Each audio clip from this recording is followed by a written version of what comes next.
Hello बच्चा party. Today we are going to learn the chapter human health and disease. हमारी जो unit 8 है that is biology in human welfare, इसका chapter है ये और हम ये पढ़ने जा रहे हैं। ठीक है, हम लोग थोड़ा जो शुरू का इंट्रो होता है वो भी देख लेंगे क्योंकि कहीं ना कहीं इससे भी क्वेश्चन आने के चांसेस अब तो है नीट में। हम इस बार देख ही चुके हैं यूनिट 5 में, तो अब रिस्क नहीं लिया जा सकता, आपको ये सब चीजें भी पढ़नी पड़ेंगी सर। ठीक है ये बोला गया है biology is the youngest of formalised disciplines of natural science. अब ये क्वेश्चन बन सकता है, मतलब बनाने वाला तो कुछ भी बना सकता है ना, तो ये पूछा जा सकता है कि which of the following subject is the youngest of formalised disciplines of natural science. तो आंसर आपका होगा बायोलॉजी।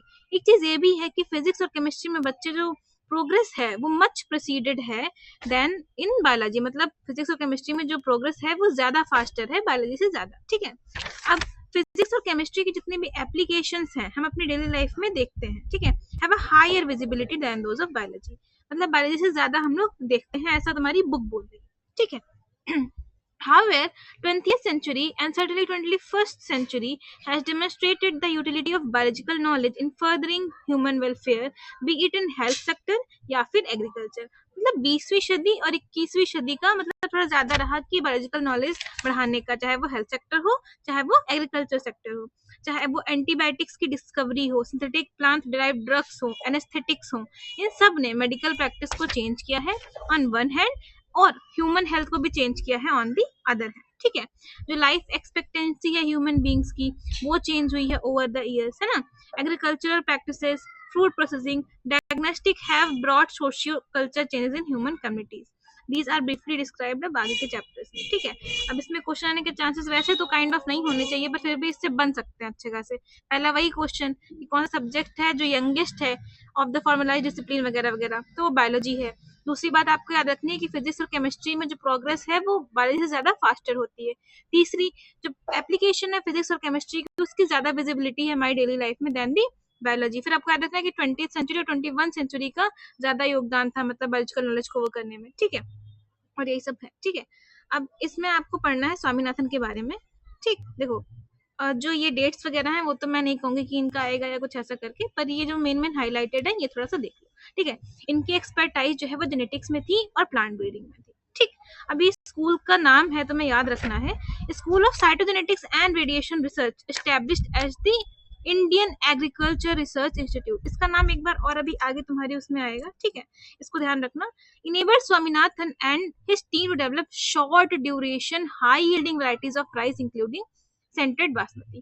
तो मैं ये याद रखना है कि शॉर्ट ड्यूरेशन भी थी, किसकी वैरायटी थी, राइस की थी, और सेंटेड बासमती भी उसमें इंक्लूडेड थी। ठीक, इनको और भी जाना जाता है किसके लिए, development of concept of crop cafeteria हो, क्रॉप शेड्यूलिंग हो, genetically improving the yield and quality हो। ये चीजें आपको ध्यान रखनी है, मे बी एमसीक्यूज में पूछी जाए।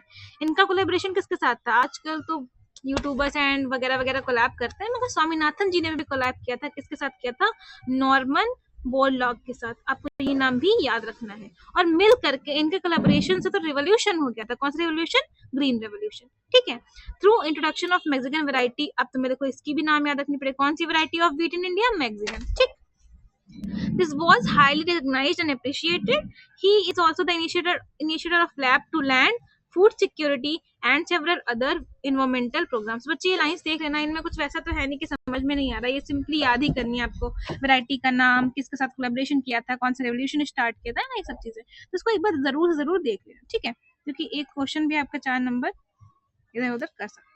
अब आते हैं अपने चैप्टर पे। ये चैप्टर बहुत अच्छा है और बहुत काइंड ऑफ अच्छे से याद करने वाला है, अगर तुम एक बार बहुत अच्छे से इसको चार्ट वगैरह बना करके याद कर लेते हो तो। ठीक है, अब देखो, health for a long time was considered as a state of body and mind where there was a balance of certain humours. देखो, बहुत लंबे टाइम तक जो हेल्थ है, स्वास्थ्य है, उसका ऐसा कंसीडर किया गया था कि ये बॉडी की वो स्टेट है जहाँ पे जो state of body and mind और बॉडी की वो स्टेट है जहाँ पे कुछ ह्यूमर्स का बैलेंस समझा जा रहा था। ठीक है, यही वो चीज है जो अर्ली ग्रीक्स जैसे कि Hippocrates as well as Indian Ayurveda system of medicine asserted. अब देखो, इसमें से क्वेश्चन कैसे पूछा सकता है कि तुम्हारे स्टेटमेंट दे रखे हैं और पूछा है कि कौन सा स्टेटमेंट ऐसा है जो अर्ली ग्रीक्स जो है उनके और इंडिया आयुर्वेदा सिस्टम का जो हेल्थ से रिलेटेड जो ओपिनियन था उसको डिस्क्राइब करते हैं। तो आपको ये पता होना चाहिए कि इनका क्या था। ठीक है, अब ये सोचा जा रहा था कि जिस भी इंसान के पास ब्लैक बाइल है उसको जो है हॉट पर्सनैलिटी में कंसीडर किया जाता है, उनके पास फीवर है। अब हॉट पर्सनैलिटी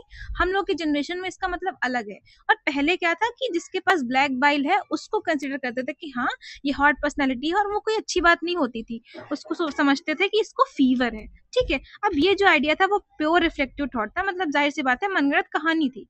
फिर क्या हुआ, फिर एक इंसान आया। अब यही होता ही है कि धीरे धीरे हम कुछ चीजें अंधेधुंध मानते चले जाते हैं, फिर एक आता है जो चीजों को और अच्छे से बता देता है, उसकी खोज करता है, और फिर चीजों को समझने का नजरिया ही चेंज हो जाता है। तो यहाँ पे ये काम किसने किया है, विलियम हार्वे ने किया है। ये नाम आपको बच्चे याद रखना है, ठीक है। इन्होंने डिस्कवरी की थी ब्लड सर्कुलेशन की, बहुत अच्छा क्वेश्चन बन सकता है, ठीक है। किसने की थी, विलियम हार्वे ने।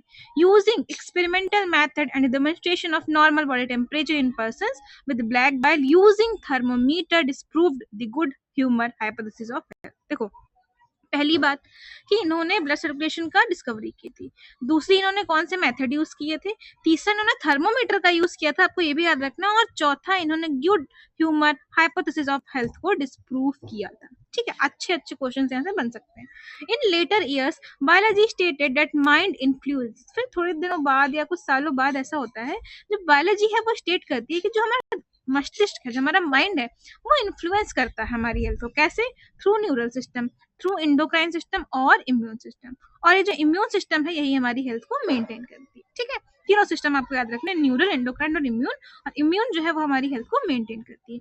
हेंस, अब देखो हेंस वर्ड आ गया, मतलब असर्शन रीजन का एक बहुत अच्छा सा वो आ गया कि ये यहाँ से यहाँ पर तुम्हारा असर्शन रीजन बन सकता है। ठीक है, hence mind and mental state can affect our health. Of course health is affected by, अब तीन चीजें दे रखी हैं कि हाँ देखो ये तो बहुत ऑब्वियस सी बात है कि जो हेल्थ है वो किससे किससे अफेक्टेड है। देखो, जेनेटिक ऑर्डर से है, इन्फेक्शन से है और लाइफस्टाइल से। ठीक है, आपको तीनों चीजें माइंड में रखनी है। अच्छा, जेनेटिक डिसऑर्डर से कैसे, मान लो कोई ऐसा बच्चा है, बेबी है, जो इनहेरिट ही ऐसा है कि मतलब उसका मदर या फादर से कोई ऐसी बीमारी आ गई है, अब वो है ही जन्मजात ही है, तो उसको जेनेटिक डिसऑर्डर्स में ही हम काउंट करेंगे। ठीक, तो वो भी हेल्थ को अफेक्ट ही कर रही है। इन्फेक्शन, डेली लाइफ में हम चलते हैं या कुछ हो जाता है, कभी किसी चीज रिलेटेड इन्फेक्शन हो जा रहा है, कभी कुछ हुआ जा रहा है, ठीक है वो। और लाइफ स्टाइल, अब हम अच्छा खाना ही नहीं खा रहे हैं, फॉर एग्जाम्पल डेली कोई बाहर का खाना खा रहा है या गलत ऑयल यूज किया हुआ खाना खा रहा है, तो उसकी हेल्थ बेटा अफेक्ट होगी उस चीज से। या मान लीजिए कोई एक ऐसा पर्सन है जो योगा कर रहा है, ठीक है, और एक ऐसा है जो नहीं कर रहा है, तो योगा वाले की जो हेल्थ होगी वो ज्यादा इम्प्रूव्ड होगी। ठीक, ऐसे करके। Genetic disorders, deficiencies with which a child is born and deficiencies या defects which the child inherits from parents from birth. ठीक है, अब लाइफस्टाइल में चाहे आपका फूड आ जाए, चाहे वाटर आ जाए, हम जो लेते हैं, हमारी जो रेस्ट भी बहुत जरूरी होती है, ऑब्वियसली बात है, बैलेंस होना चाहिए। Exercise we give to our bodies, habits that we have और लैक एक्सेट्रा। ठीक है, अब देखो, the term health is very frequently used by everybody. हाँ, बच्चे सब यूज कर लेते हैं, लेकिन होता क्या है, फॉर एग्जांपल पहले जब अगर बात करते हैं आप किसी से हेल्थ रिलेटेड, तो वो क्या कहता है, नॉर्मली हेल्थ का मतलब होता है कि कोई डिसीज नहीं है, या सिर्फ और सिर्फ फिजिकल फिटनेस से ही रिलेट करते थे। लेकिन ये कंप्लीटली ट्रुथ नहीं है। फिजिकल फिटनेस तो होती ही होती है, साथ में मेंटल और सोशल वेलबींग का होना भी बहुत जरूरी है। It could be defined as the state of complete physical, mental and social wellbeing, तीनों चीजें। व्हेन पीपल आर हेल्दी, जब लोग स्वस्थ होते हैं, they are more efficient at work. Obvious सी बात है बच्चे, अगर किसी को फीवर है फॉर एग्जांपल, ठीक है, और एक बंदा है जिसको नहीं है, तो अगर आप किसी को काम दे रहे हैं, तो जिसके फीवर है वो थोड़ा सा कम एफिशिएंट होगा उस काम में, वो अपनी तरफ से कोशिश करेगा, हाँ करेगा, लेकिन फिर भी उसकी एफिशिएंसी उस लेवल पे नहीं आ पाएगी ना, क्योंकि अब उसको फीवर है तो कुछ तो चलता ही है ऐसे। This increase productivity and brings economic prosperity. ठीक है, अगर पॉपुलेशन हेल्दी हो जाएगी फॉर एग्जांपल, तो प्रोडक्टिविटी बढ़ जाएगी और ये इकोनॉमिक प्रॉस्पेरिटी आएगी। अब इसके लिए भी आप एक चीज से समझ सकते हैं, मान लीजिए कोई खेत है जहाँ पे लेबर्स लगे और लेबर जो है हेल्दी हैं, तो जो वो काम करेंगे वो अच्छे से करेंगे और जो प्रोडक्टिविटी होगी वहां से ज्यादा आएगी, तो उससे जो पैसा है या जो भी चीज है आप जिस टर्म्स में भी उसको ले, उसकी प्रोडक्टिविटी वो अच्छी आ जाएगी। ठीक है, health also increase longevity of people and reduce infant and maternal mortality rate. ये आपका स्टेटमेंट हो गया और ये आ सकता है। ठीक है, इसका मतलब क्या है कि अब स्वस्थ इंसान है तो वो ज्यादा जिएगा। ठीक है, अब हालांकि एक्सीडेंट वगैरह वो तो उसमें नहीं कंसिडर कर सकते हो ना। इन्फेंट और मैटरनल मोर्टिलिटी रेट को कम कर दिया जाएगा। ठीक, balance diet, personal hygiene and regular exercise are very important to maintain good health. अब इससे एक एमसीक्यू ऐसा सकते हैं कि which of the following are important for maintaining good health. हालांकि ये क्वेश्चंस कॉमन सेंस के हैं और आई बिलीव आप लोग लगा लोगे बहुत अच्छे से, ठीक है। बैलेंस डाइट आता है, उसमें पर्सनल हाइजीन आता है और रेगुलर एक्सरसाइज आ रही है। Yoga has been practised since time immemorial to achieve physical and mental health, awareness about disease and their effect on different bodily functions, vaccination against infectious disease, proper disposal of waste, control of vectors, maintenance of hygiene in food and water resources are necessary for achieving good health. अब यहाँ पे क्या है, आपका एक question है for example कि अब ये बोर्ड्स वाले बच्चों के लिए कि व्हाट इज इंपॉर्टेंट या what is necessary for achieving good health. अब तुम अगर ये लाइन लिख लोगे आंसर में एग्जैक्ट एट इज, या फिर मान लो कुछ पॉइंट्स इसके जो है तुम लिख लोगे आंसर में, हाईलाइट कर दोगे, तो बहुत ज्यादा अच्छा इंपैक्ट पड़ेगा। क्या कि डिसीज के बारे में अवेयरनेस होनी चाहिए, ठीक है। दूसरा वैक्सीनेशन वाली बात होनी चाहिए, ठीक है। तीसरा कि जो डिस्पोजल होता है वेस्ट का वो प्रॉपर तरीके से होना चाहिए।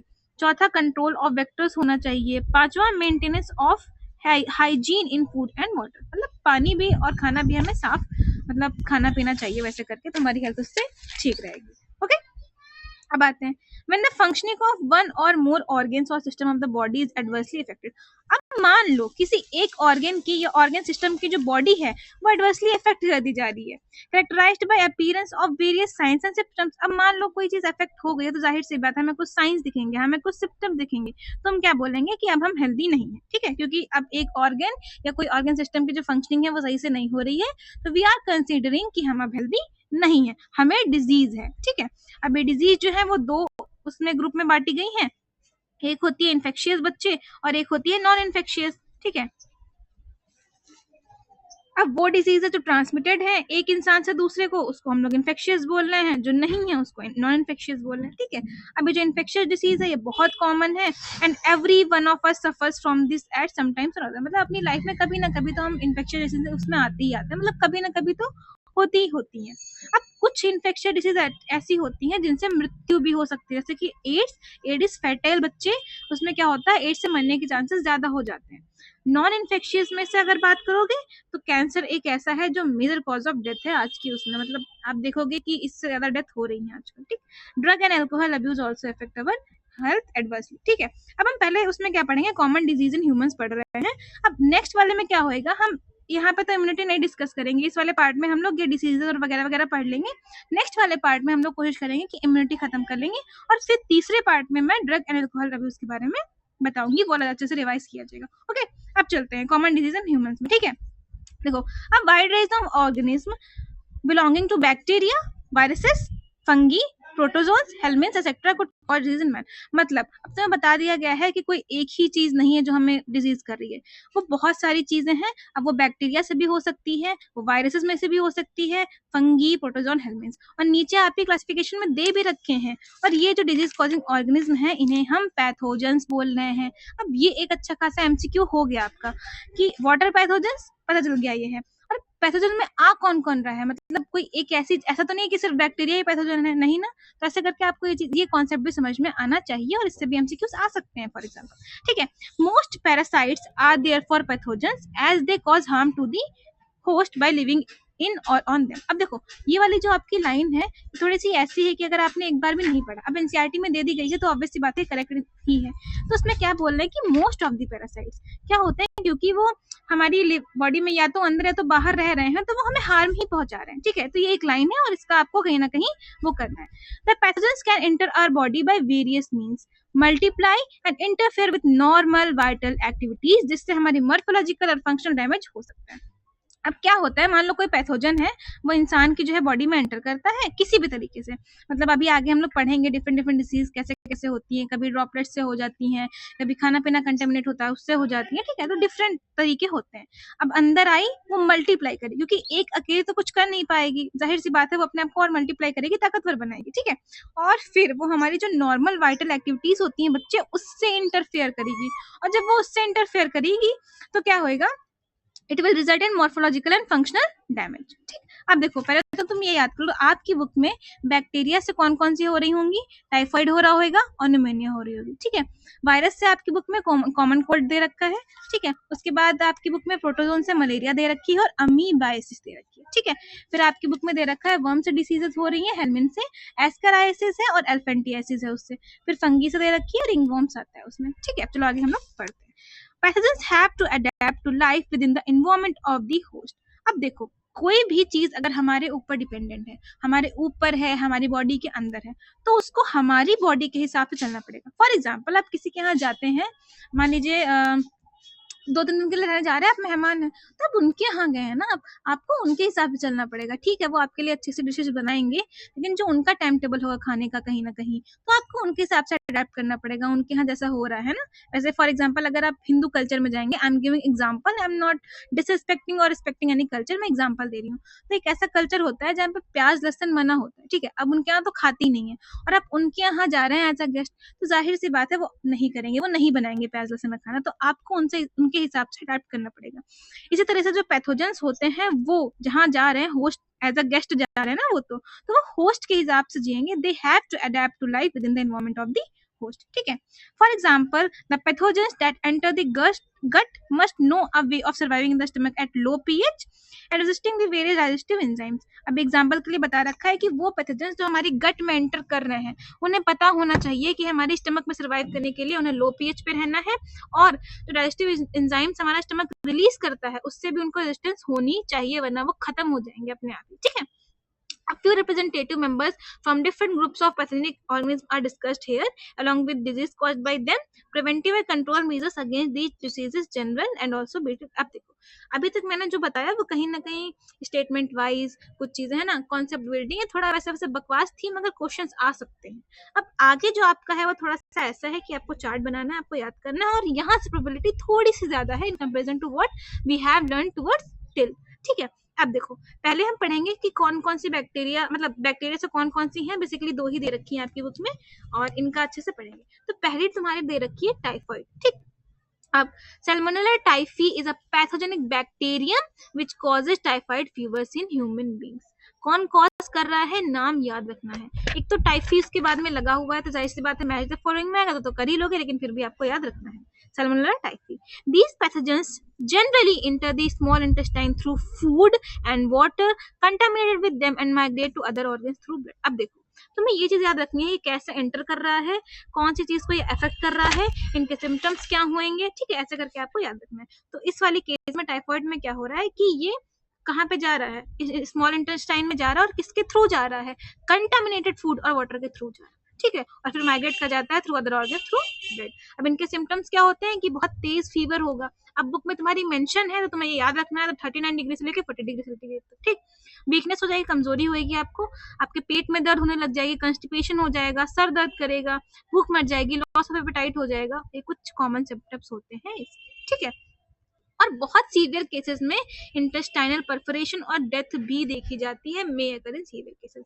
क्या याद रखना है बच्चे, कौन कॉज कर रहा है, सैल्मोनेला टाइफी कॉज कर रहा है, कैसे हो रहा है, फूड एंड वाटर कंटामिनेटेड के थ्रू हो रहा है, मतलब कंटामिनेटेड फूड एंड वाटर के थ्रू हो रहा है, कहाँ जनरली एंटर कर रहे हैं, स्मॉल इंटेस्टाइन में कर रहे हैं, कौन कौन से सिम्टम्स है ये, ठीक है। Typhoid fever could be confirmed by Widal test. आपको ये चीज याद रखनी है, विडाल टेस्ट, ठीक है। जो टाइफाइड फीवर है उसका पता लगाने के लिए जब हम कभी जाते हैं डॉक्टर के पास, तो विडाल टेस्ट लिख देते हैं। अगर उन्हें ये सिम्टम्स दिखाई देते हैं ना, तो ये वाला टेस्ट करके परफॉर्म करके पता लगाया जाता है कि एक्चुअल में कंफर्म करते हैं कि आपको है या नहीं है। तो टाइफाइड का क्या है, विडाल टेस्ट, ठीक है। A classic case in medicine that of Mary Mallon nickname typhoid Mary. ये तुमने बहुत पढ़ा होगा और बहुत बार ये नाम तुम्हारे आगे आया होगा।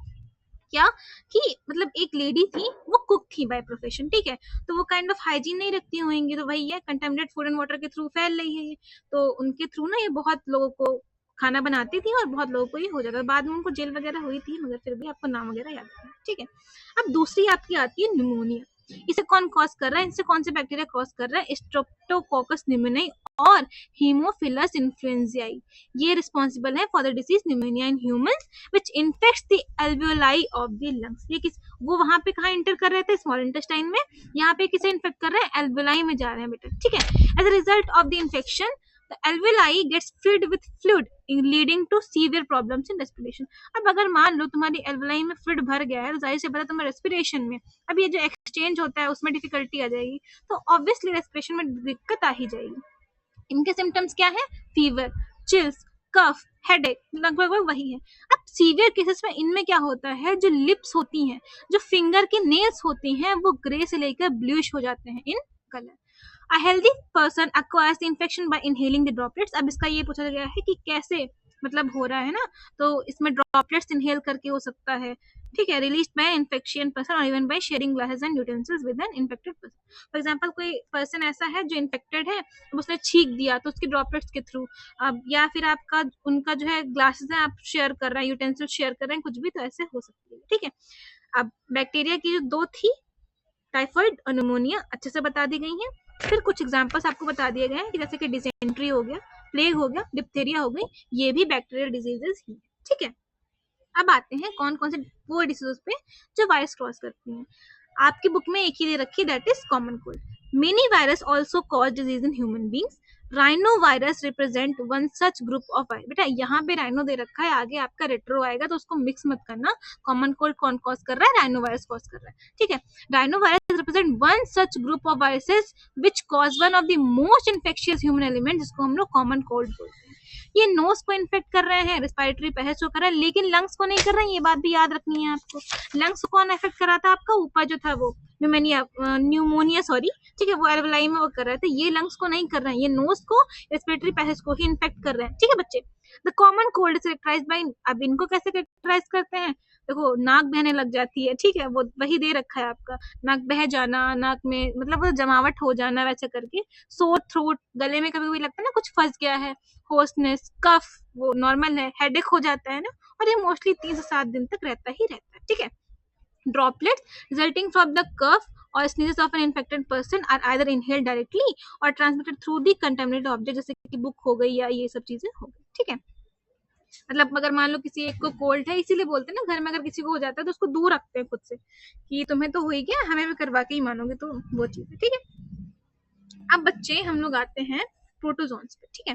प्रोटोजोन से कौन कौन सी हो रही है वो देखते हैं. आपकी बुक में 2 दे रखी है, मलेरिया और एमीबियासिस, ठीक है. एस्केरिस तो उधर एस्केरिस कौन कौन सी है? मलेरिया और amoebiasis. Some of the human disease are caused by protozoans to.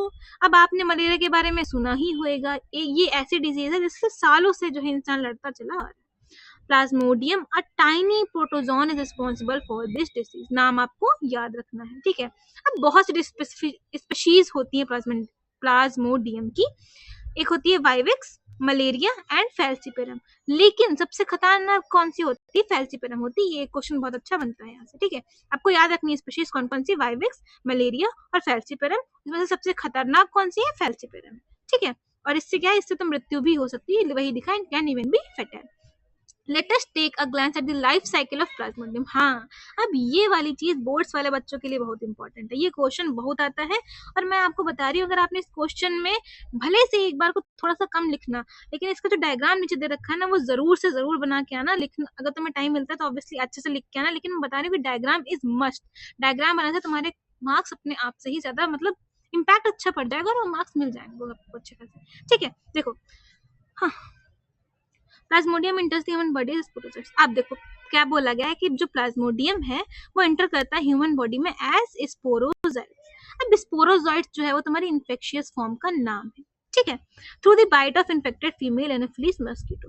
For example कोई एनोफिलिस मस्कीटो है, उसने किसी को काटा, अब उसकी उस बाइट से ये जो इन्फेक्शियस फॉर्म होती है, जो स्पोरोजोइट्स होते हैं, वो अंदर चले गए. अब the parasites initially multiply. Initial stage में ये मल्टीप्लाई करेगा. कहाँ करेगा? ये आपका रखना, लीवर सेल्स में करेगा. मान लो ये लीवर सेल्स में पहुंचा, यहाँ पे इसने खुद को मल्टीप्लाई करा और फिर ये आरबीसीज पे अटैक कर देगा, ठीक है. आपको प्रोसेस, आपको वो जो पूरी वो है कहाँ से कहाँ जा रहा है, सब कुछ याद रखना है. The rupture of RBC is associated. अब देखो, आरबीसी में इसने अटैक कर दिया, तो जब यही आरबीसी जब फटती हैं तो ये टॉक्सिक सब्सटेंस को रिलीज करती है, जिसका नाम होता है हीमोजोइन. स्पोरोजाइट्स तुम्हारी इन्फेक्शियस फॉर्म थी, टॉक्सिक सब्सटेंस का नाम क्या है? हीमोजोइन. अब यही हीमोजोइन जो है वो रिस्पॉन्सिबल होता है for the chill and high fever recurring every 3 to 4 days, ठीक है. जब भी कोई फीमेल एनोफिलीज जो है इन्फेक्टेड पर्सन को बाइट करती है, these parasites enter the mosquitoes body and undergo further development. मतलब इसने हम ये आए, लीवर में आए, मल्टीप्लाई किया, आरबीसी को इन्होंने अटैक कर दिया। अब आरबीसी जब फटी तो उन्होंने एक जो है टॉक्सिक फॉर्म जो है रिलीज करी, इसको हम लोग हीमोजाइन बोल रहे हैं, उसकी वजह से हमें फीवर वगैरह हो रही है। अब यही जो इन्फेक्टेड पर्सन है, इसको फिर से किसी फीमेल एनोफिलीज मॉस्किटो ने जब काटा तो ये सब चीजें उसके अंदर चली गई मॉस्किटो के में। अब मॉस्किटो में इन पैरासाइट्स का जो है फर्दर डेवलपमेंट होगी। The parasites multiply within them to form sporozoites. अब उसके अंदर जो है मल्टीप्लाई करेंगे ताकि वो स्पोरोजोइट्स बना सके। और ये स्टोरेज कहाँ होगी, मॉस्किटो में कहाँ स्टोरेज होगी, इसकी सलाइवरी ग्लैंड्स में होगी। When these mosquito bite a human, the sporozoites are introduced into his her body, thereby initiating the events mentioned above। मतलब फिर से वही साइकिल चलती रहेगी पूरी की पूरी, ठीक है। It is interesting to note, अब ये भी एक अच्छा खासा एमसीक्यू है और ये क्वेश्चन भी अच्छा खासा है कि जो तुम्हारा मलेरियल पैरासाइट्स है इसको 2 होस्ट की जरूरत होती है, पहला इंसान, दूसरा मच्छर। मतलब पूरी डेवलपमेंट देखो इसमें नहीं हो रही ना, जब हमारे में आ रहा तो कुछ कर रहा है, फिर फर्दर डेवलपमेंट इनका मॉस्किटो में हो रहा है। इनकी पूरी लाइफ साइकिल को 2 होस्ट की जरूरत होती है, किसी एक में नहीं जीवित रह सकते, ठीक है। The female anopheles is the vector, ठीक है, ट्रांसमिटिंग एजेंट। ये है जो इधर से उधर फैला रही है ये चीज। अब नीचे तुम्हारा डायग्राम दे रखा है, एक सेकंड बच्चे, ये देखो, ये दे रखा है आपका, देखो। When the mosquito bites another, अब इसमें मान लें यहाँ पे इसने काटा, ठीक है, अब ये लीवर में जाएंगी, parasite sporozoites reach the liver through blood, इसमें मल्टीप्लाई करेंगी, फिर द पैरासाइट्स रिप्रोड्यूस असेक्सुअली। अब देखो ये चीज इसमें तुम्हारे दे रखी है, वो थ्योरेटिकल पोर्शन में नहीं थी, यहाँ दे रखी है। तो जो पैरासाइट्स हैं वो कैसे मल्टीप्लाई कर रहे हैं, असेक्सुअली कर रहे हैं, ठीक है। तो इससे क्या हो रहा है, देखो आरबीसी से फट रही है और हीमोजाइन जो है रिलीज हो रहा है।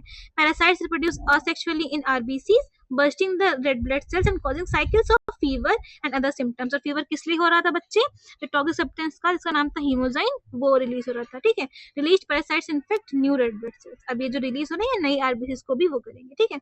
Sexual stage gametocytes develop in RBC. आपको ये चीज याद रखनी है, इनकी जो पहली स्टेज है जो गैमेटोसाइट्स हैं वो यहाँ पे डेवलप करेंगी, फिर जब मच्छर काटेगी तो वो गैमेटोसाइट्स को अपने उसमें ले रही है, ठीक है। ये चीज आपको अच्छे से याद रखनी है।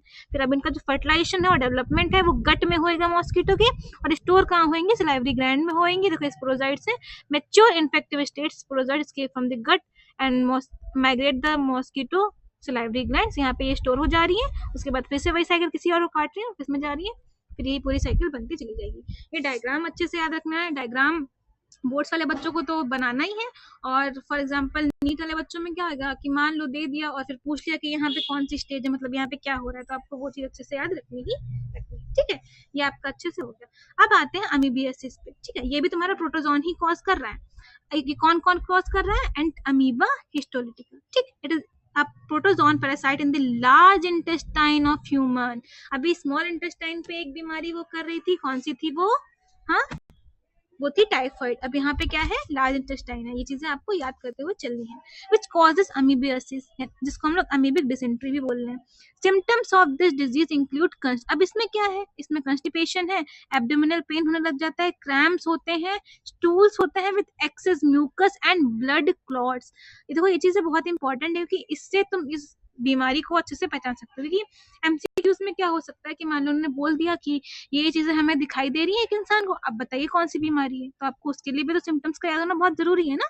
हाउस फ्लाई hen की vector act as mechanical carriers and serve to transmit the parasitic form from feces of infected person to food and food products, thereby contaminating them। Drinking water and food contaminated by the feces matter are the main source of infection। अब इनका source of infection क्या है कि वो वही खाना पीना अगर कंटेमिनेटेड है, हमने वही खा लिया तो मतलब दिक्कत हो जाएगी, हमें ये इन्फेक्शन हो जाएगा, ठीक है। अब चलो अब देखते हैं वो बीमारियां जो हमारे कॉज कर रहे हैं worms. Ascaris the common round worm and Wuchereria the fire worm. अब आपको ये चीज भी ध्यान रखनी है बच्चे, जो एस्केरिस है वो आपका राउंड वर्म है, जो वोकेरिया है वोकेरेरिया है वो आपका फाइलेरियल वर्म। अगेन मैं अपने प्रोनाउंसिएशन पार्ट के लिए बहुत बहुत माफी चाहती हूँ, मे भी कुछ इक्का दुक्का मेरी टंग स्लिप हो जाए तो प्रोनाउंसिएशन गलत हो सकता है, ठीक है। Are some of the helminths which are known to be pathogenic to man, ठीक है। अब 2 आपकी बुक में दे रखी है, एक एस्केरिस है जो कि राउंड वर्म है और दूसरे वोकेरेरिया है जो फ्लायर वर्म है। ये कुछ ऐसे हेलमिंथ्स हैं जो हमारे मतलब मैन को या ह्यूमंस को जो है इनके लिए पैथोजेनिक है। आप पहली आपके एस्कैरियासिस दे रखी है, ये इंटेस्टाइनल पैरासाइट है, आपको ये चीज याद रखनी है, ये एस्कैरियासिस कर रहा है।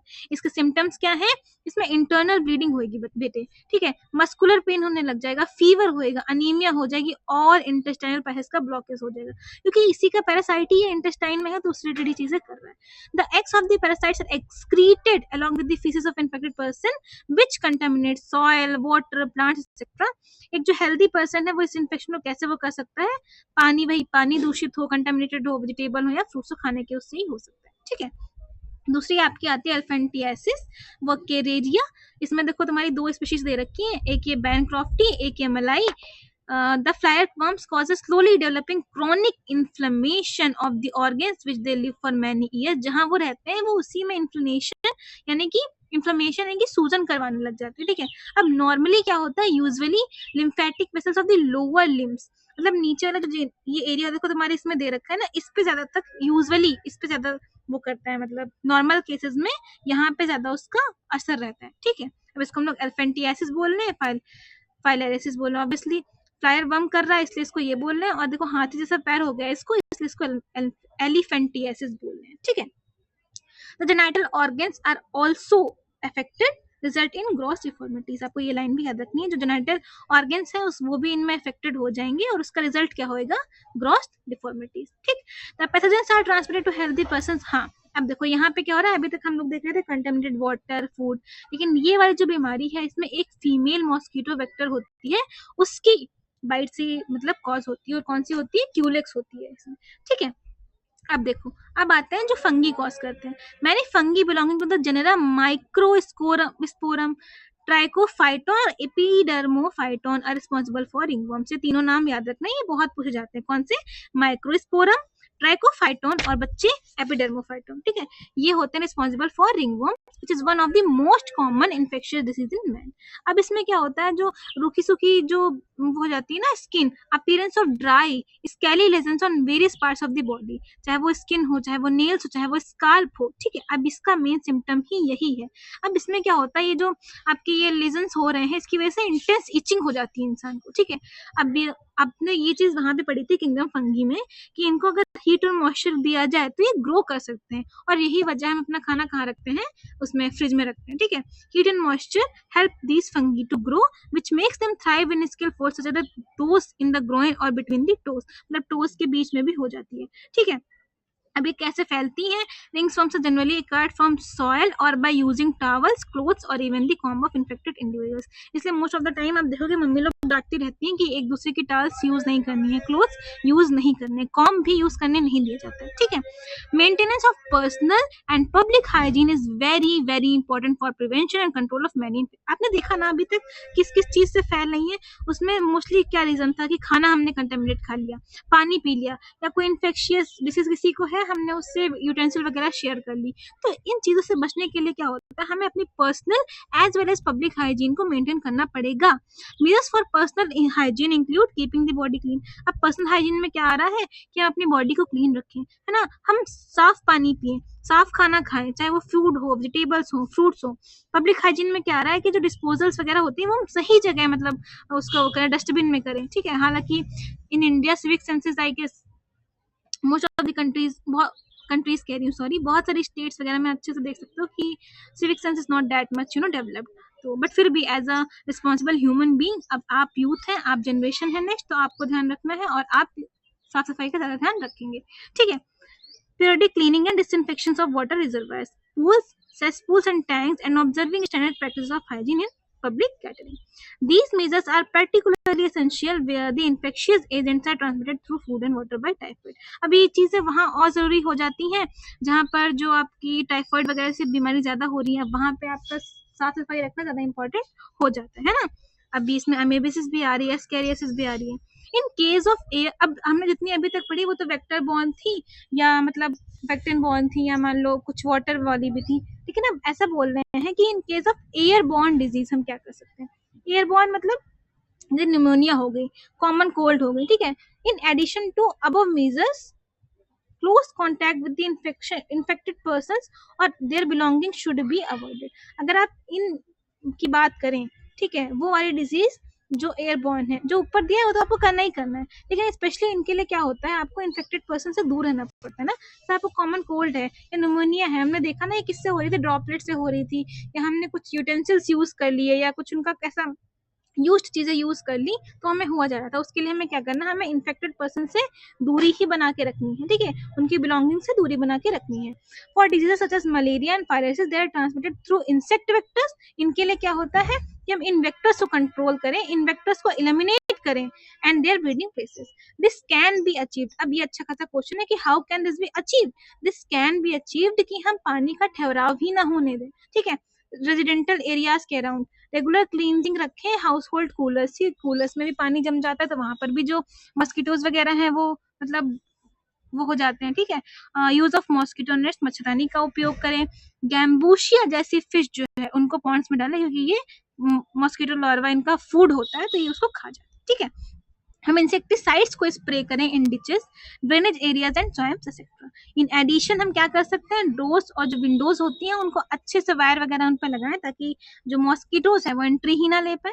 तो ये जो प्रिकॉशंस है ये बहुत ज्यादा इंपॉर्टेंट हो जाते हैं, specially in the light of recent widespread incidents of the vector borne Aedes mosquito disease like dengue and chikungunya in many parts of the India, ठीक है।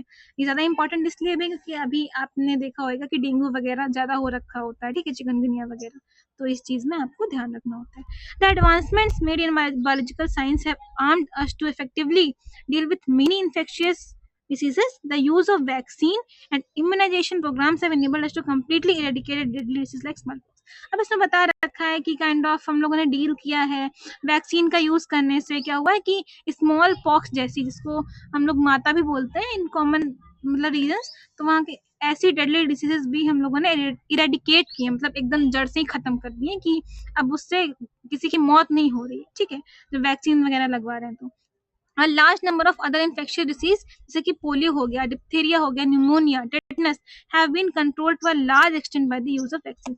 अच्छा अगर ध्यान से देखो तो यहाँ पे दो चीजें बनी हुई हैं, एक वो डिजीज जिसको कम्प्लीटली एडिकेट कर दिया गया है, इरेडिकेट यानी खत्म कर दिया गया है, एक दूसरी डिजीज का वो आ रहा है जिसमें इनको बहुत अच्छे खासे मतलब उस तक खत्म कर दिया गया, मतलब पूरी तरीके से इनका इनमें ये चीज नहीं बोल सकता ये कम्प्लीटली इरेडिकेटेड है, ये बोल सकते हैं कि हाँ बहुत लार्ज एक्सटेंट तक हमने इनका असर खत्म कर दिया है या इनसे मृत्यु उतनी ज्यादा नहीं हो रही। तो यहाँ पे दो कैटेगरी हो रही है, जो पहली वाली है कम्प्लीटली एडिकेटेड उसमें आपका स्मॉल पॉक्स आ रहा है, जो दूसरी वाली है उसमें आपके पोलियो, डिप्थीरिया, निमोनिया ये सब आ रहे हैं, ठीक है। Biotechnology is at the verge of making available newer and safer vaccine. अब बायोटेक्नोलॉजी की वजह से हम लोग अब वो उस वर्ज पे है कि हम नई जो है सेफर वैक्सीन बना सके। Discovery of antibiotics and various other drugs also have enabled us to effectively treat infectious disease. आपको ये स्टेटमेंट अच्छे दे, ठीक है।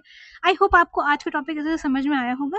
ऑब्वियसली आपको लर्न ही करना है, करने का है बच्चे, बैक्टीरिया वगैरह मतलब आपको चार्ट सा बना लेना है। सर तुमने लिखा कि बैक्टीरिया से कौन सी कॉज हो रही है, ठीक है, वायरस से कौन सी कॉज हो रही है, अब उनमें भी जो जैसे टाइफाइड है फॉर एग्जांपल, तो उसको कौन कॉज कर रहा है, ये जिनके जिनके वेक्टर्स मेंशन है तो वो कौन से वेक्टर्स हैं, कौन से ऑर्गन को अफेक्ट कर रहे हैं वो भी लिख लेना उसमें, और कौन कौन से सिम्टम्स है वो भी उसमें लिख लेना, ठीक है।